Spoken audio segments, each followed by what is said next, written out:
வணக்கம் நண்பர்களே. TNPSC group 2 வினா விடைகள். வினா எண் 121. திராவிடம் என்னும் சொல்லை முதலில் குறிப்பிட்டவர். விடை ஆப்ஷன் சி குமரில பட்டர். வினா எண் 122. நாயக்கர் கால சிற்பக்கலைக்கு எடுத்துக்காட்டாக திகழ்வது. விடை ஆப்ஷன் பி ராமேஸ்வரம் பெருங்கோயில். வினா எண் 123. தேவதுந்துபி எந்த ஆட்டத்துக்குரிய இசைக்கருவி. விடை ஆப்ஷன் சி தேவராட்டம். வினா எண் 124. புனலிடை மூழ்கிப் பொழிலிடை உலவிப் பொன்னின் இழையும் துகிலும் பூண்டு கனிமொழி பேசி நீ களித்திருக்கும் காட்சியினைக் கண்டு மகிழ்வு பெறும் நிலையிலே இருந்தேன் என்று தம்பிக்கு கடிதம் எழுதியவர். விடை ஆப்ஷன் பி பேரறிஞர் அண்ணா. வினா எண் 125.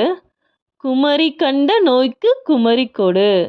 இத்தொடரில் குமரி என்னும் மூலிகை. விடை ஆப்ஷன் டி கற்றாழை. வினா எண் 126. பொறுத்துக. விடை ஆப்ஷன் சி அன்னை முத்துலட்சுமி புற்றுநோய் மருத்துவமனை. மூவலூர் ராமாமிர்தம் தேவதாசி ஒழிப்புச் சட்டம்.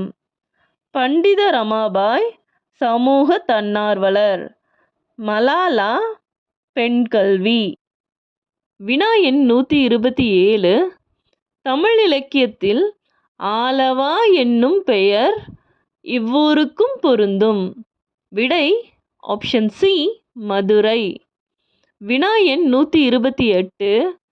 ஆங்கில அரசால் வாய்ப்பூட்டுச் சட்டத்தின் மூலம் மேடைகளில் அரசியல் பேசக்கூடாது என்று தடை விதிக்கப்பட்டவர் யார். விடை ஆப்ஷன் சி முத்துராமலிங்கனார்.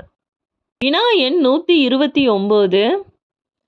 இன்று நாம் உணர்கின்றோம் தம்பி எத்தனை இன்னலுக்கிடையிலே தள்ளப்பட்டிருப்பினும் இந்த பொங்கற் புதுநாளில் மட்டும் நமக்கு ஒரு மகிழ்வு என்று உரையாற்றியவர். விடை ஆப்ஷன் ஏ பேரறிஞர் அண்ணா. வினா எண் 130. சென்ட்ரியூ மற்றும் லிமரைக்கு என்ற புதிய வடிவங்களில் தமிழ் கவிதைகள் தந்தவர். விடை ஆப்ஷன் சி கவிஞர் ஈரோடு தமிழன்பன்.